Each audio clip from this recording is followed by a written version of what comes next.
தோழியர் அனைவருக்கும் வணக்கம். நம்ம இப்போ ஓவியா பொட்டிக்ல இருந்து சாரி கலெக்ஷன் தான் பார்க்க போறோம்.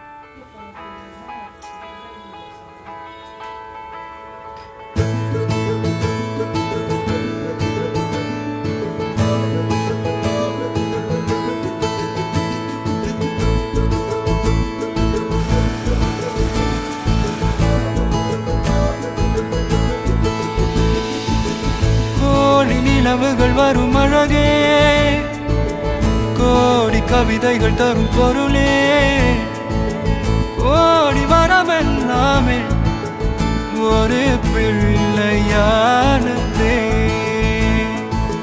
சிறு சிறு சிரிப்பெல்லாமே என்னை வாழச் சொல்லுதே. கண்ணே மணியே கண்ணிமாயே என் கைக்குள்ள மலர்ந்தவளே.